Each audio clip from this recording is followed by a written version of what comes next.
What's going on, guys? What's cracking? Another big box in today. This is for my car though, because we've been Frank's, we've been doing everything else. Back to my Supra, my baby. Yeah, Toyota box, always the best. Got everything in. This is everything except the motor mounts, TRD motor mounts. I couldn't get directly from Toyota, so I had to get them elsewhere. But this is everything else, so I already cut the top off, but this is oil pump, water pump, every seal, everything. So you guys probably know from old videos, I literally have a cookie cutter spreadsheet that I made years ago that has every part number, what the cost is, and I update it every year because Toyota just raises their prices every year by a percentage amount. So it's really easy to figure out, and I just raise it every year. And I'm always within like $1 or $2. Like it's very, very accurate. Some of the stuff they just threw in here though, like this is definitely crushed, which is awesome. Just little dumb things. There's a new bolt I needed. That is not the right bolt. That is not the right bolt. Sweet. I didn't have the right part number. But that's not the right bolt. Awesome. Freaking sweet. So I have to send that back. But everything else looks good so far. I'll have to double check the part number on that because that is not right. This should actually have a hole drilled in it right here. I'm gonna have to double check that. So we'll see. That's the part number there. I'll have to double check it here and make sure something that's not correct.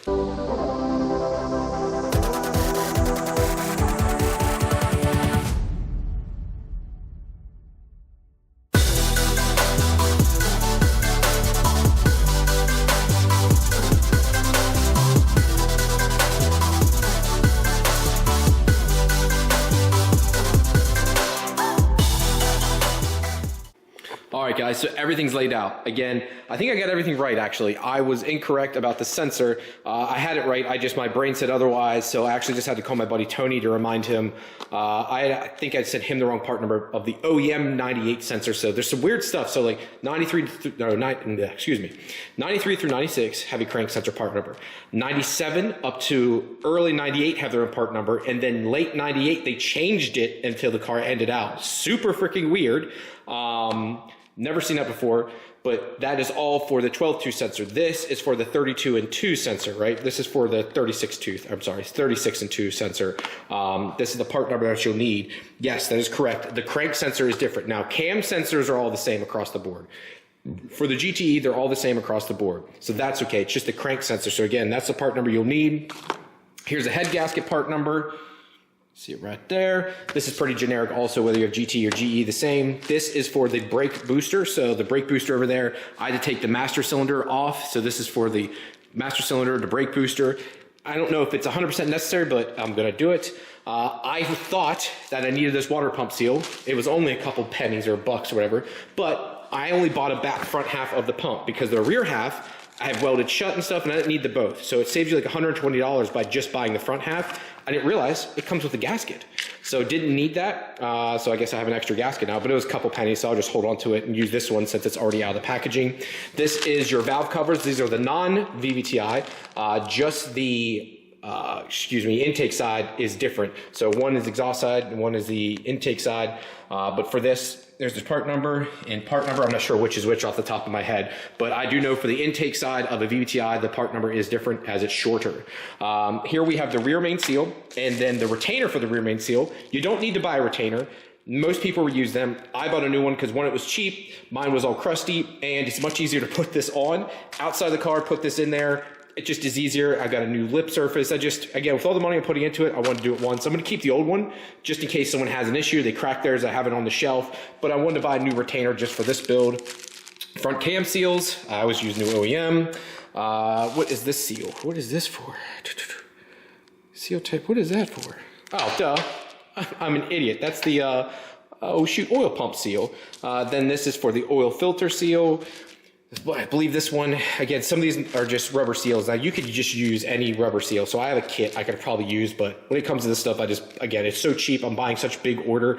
It's just not a big deal. And again, if you're gonna do it, might as well get the exact part number. Again, this is for like little things for the oil pump, water pump, lower or the upper oil pan to the block, just little things. Again, there's another seal. These are the gaskets for a TT car. So the gasket number there and gasket number there. This is for TT.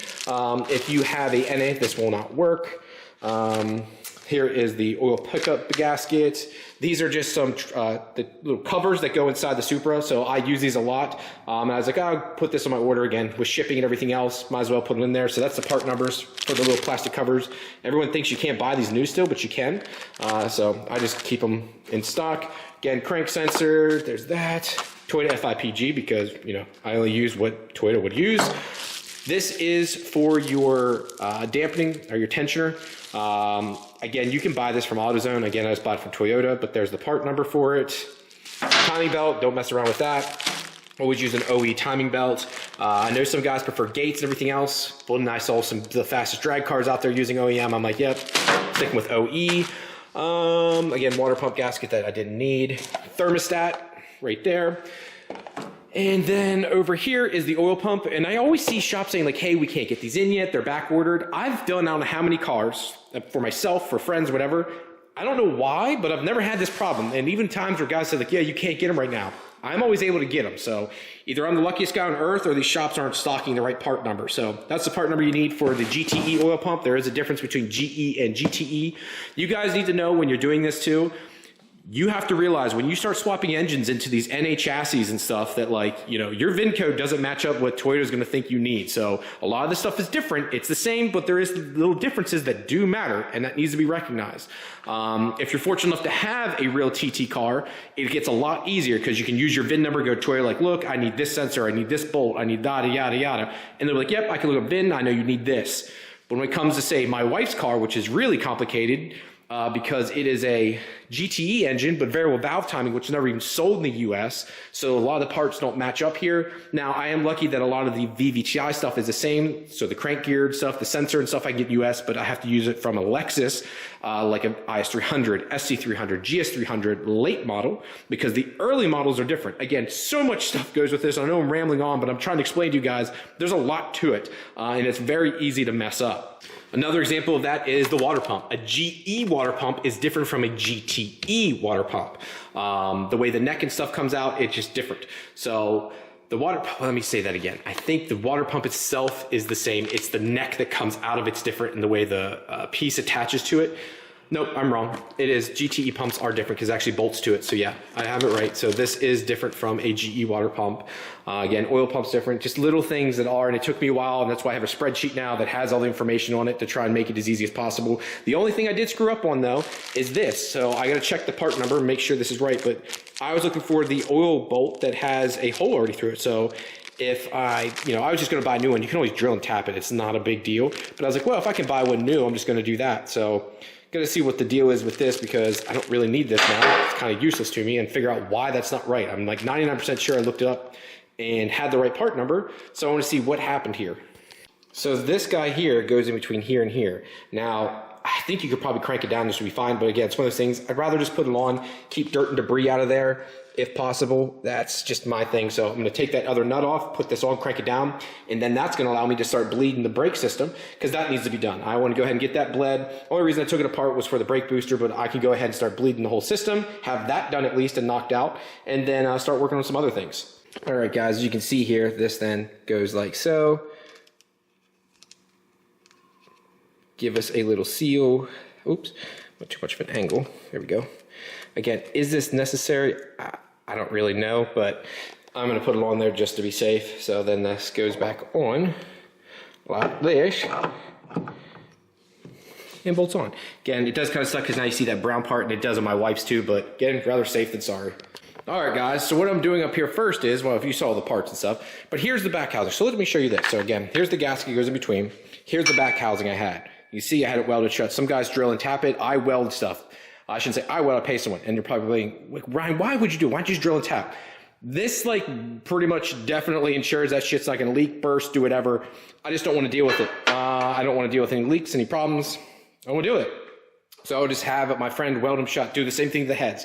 The one port that is for the, one port in the front of the head that is for the factory throttle body that puts coolant through it, I have that welded shut. Now, I did have the suggestion from Jose Valle, like, look, man, you could actually use that for your water sensor, moved it down there instead. But on this side, that's closer to heat, don't like that. And on the other side, it won't fit in there because it's too close to the cam gears and stuff. It actually won't allow it, so I can't use it. So yeah, I reused the back housing. Again, saves you a bunch of money this way. It's a little crusty, but again, you're only gonna really see the front. Thought about getting the back housing powder coated. Front housing, not so much, because all this is pressed in. Yeah, and I'm not trying to do all that. So at least that new housing's shiny and stuff. But what I'm doing right now is taking out the studs, and you're probably wondering, why am I doing that? Well, I got this idea from old Stagger Media, Tony. So he decided to remove them. So I have the option. I have these titanium nuts. I can even use these. So here's the factory studs. I've got some, got some titanium nuts. Could do that. Or he's like, dude, remove those, and it looks even cleaner. So what you do is this, and have it like that instead. So let's take a look here. See, that looks way better than that, because even no matter, once I tighten this down to like here, right, you can still see this end versus this, because I'm eventually gonna do a pulley set on this, cover this all up, and I don't want that ugly stud sticking out. Again, for something you don't really mess with once you put it together, you know, if you're replacing a water pump, you're taking the whole pump out, right?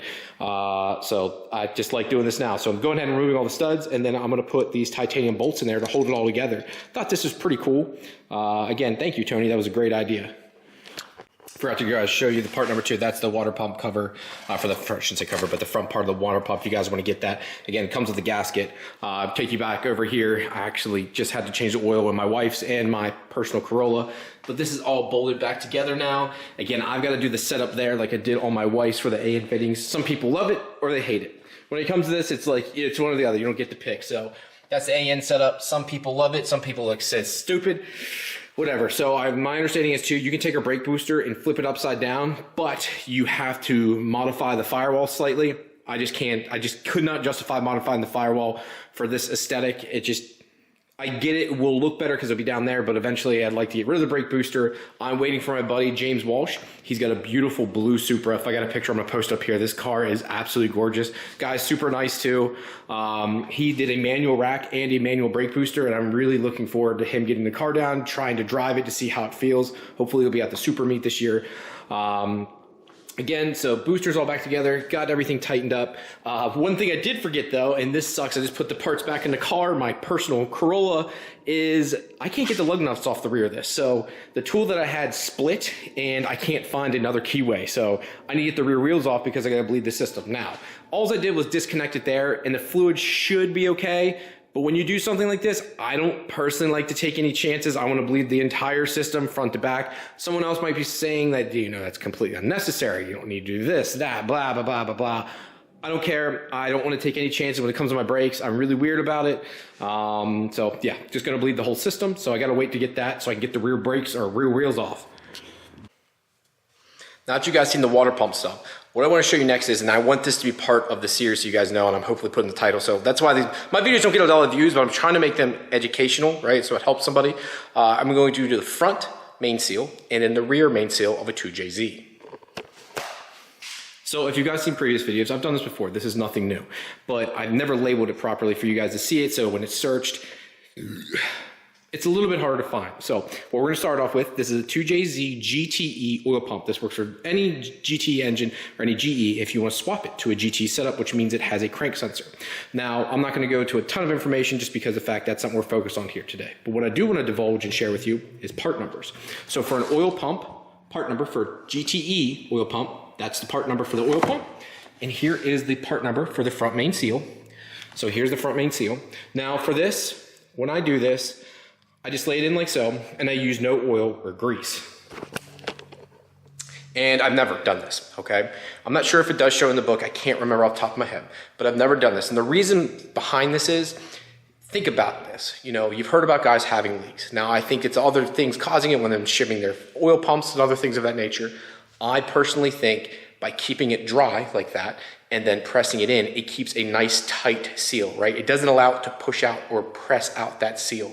If you use something that greases up, oils it up to slide it in, it has the same effect if it's pressing it back out, right? If something's putting pressure against it to push it out, it's gonna help it push it out too. So it goes both ways. Just when you're putting it in, I'll set up the camera here, just take your time. Another thing I wanna show people is this is where I see a lot of people mess up. I talked about this in Colton's video series too. So I've seen people before just wedge this thing in there so it touches up against gear here. You don't want that. So you'll see here, you want it to get right up against the face of this, okay? Right up. So when you put your finger across, it should be at the face of this, right? This shouldn't be sitting underneath that face. If it's underneath that face, I know it's a pain in the ass, but I would take it back out. It's something so cheap, can cause you so many headaches. Just take your time and install this. Again, I'll set up my camera here and show it. And again, the same thing applies to the rear main seal. So here's the part numbers for that. Here is the retainer. A lot of people reuse this. Again, for as cheap as this is, I think it's easier just to get a new one, install it, and not have to try to take out the old one. And again, the same premise works here, okay? You're gonna make sure it lines up with the face. It's flat. You can see there's like a beveled edge in here. You just wanna make sure it lines up flat with the face. You'll be able to see that beveled edge still. Now here is the part number for the retainer, rear main seal, and there's the part number. Okay, pretty simple, guys. So let's go ahead and start installing this. Let's start with the front main seal first. I want to go ahead and get the book, guys, since we're going to go as detailed as possible. I want to get the book and show you what they do say in the book to tell you that they want grease on the lip of the seal, right, when you're installing it here. Apply MP grease to a new oil seal lip. Using the SST hammer, tap in the oil seal until its surface is flush with the oil pump body edge. And then there's an install tool for it. Now showing it doing it inside or with it already on the engine. I never do it this way. I do it with outside the car. I feel like it's a lot easier. It's easier to tap around the edge. You don't have to worry about the cranking away. Same with the rear main seal. It's just much easier to do it outside. I've never had an issue sliding it on. Knock on wood again. I've never had an issue with them leaking doing it this way. Again, this is my personal preference just because Toyota said to do it this way doesn't always make it right. Prime example of that is rebuilding a V160. What you see in the Toyota book is actually wrong. So the book is not always right. It's a great guide and it's right probably 95% of the time, but there is still better ways to do things, especially when you have the time or you've looked into a little bit more. Okay guys, first thing I'm gonna do is just place it in here. Let's get it in level as possible. So that's one of the things I always try to make sure it's as level as possible. So just sitting it in there, going around with my finger and just pressing in my finger first, because you'd be surprised how malleable this is and how much you can press it in just by finger doing it, by your fingers. Well, depending how strong you are also. I've got that in there pretty far already, and I'm just pressing on it with my hand. Again, I don't like to take any chances, so that's in there. Now what I'm gonna do is tap around the edge with a socket. So let me show you what I use for that to tap it in. So I just realized you guys won't have the little tool that I've made. I made a little metal plate that goes over this with like an extension off of it, and that you can just sit on it flat, and I can just tap with my hammer here for that to work. So let me back this up too. Sorry guys. Let me back this up a little bit so you guys can see a little better. There we go. So all I'm doing is taking my hammer here, it's a little soft hammer, and just going around this slightly.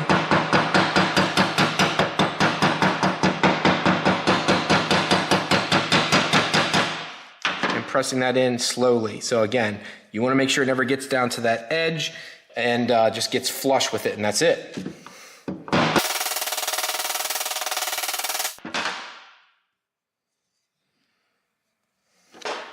Okay guys, so you watch me there again, nice and flush with that. So if you can see, nice and flush with the face of that there. Again, you can see that machined area. That's all you need, and it's in. Again, I use a socket. I have a little tool I use to usually do this. It actually fits over the entire face, but I know you guys can see it. I did it this way for years, so I have no problem doing that, but I do have a way where I can literally put it right on top, hit it with the hammer, and it presses it down evenly. This is what most of you guys are gonna have though, a socket, because do-it-yourselfers, for the most part, aren't gonna have the extra tools. I'm weird, and I end up buying or making stuff over the years. But that's done. Now, next up is the rear main seal. Now, this one's a little bit harder. The reason I say it's harder is because there's a bigger area, and there's not as much structure. So when I'm pressing this in, I've got all this weight to help me with it. It's a much smaller seal, so it presses in by finger real easily. This is a much bigger seal, and it's a really small area I have to work with, and it's not much structure, so this piece is really light. So getting this in takes a little bit more finesse. All right, guys, again, I'm just gonna go around this. Again, this one's a little bit harder just for the fact that trying to get it to push in, I've already started pushing it by finger. This side needs pressing a little bit more. It's a little bit more of a pain in the ass trying to do this. And I'm trying to keep it on the bubble wrap too.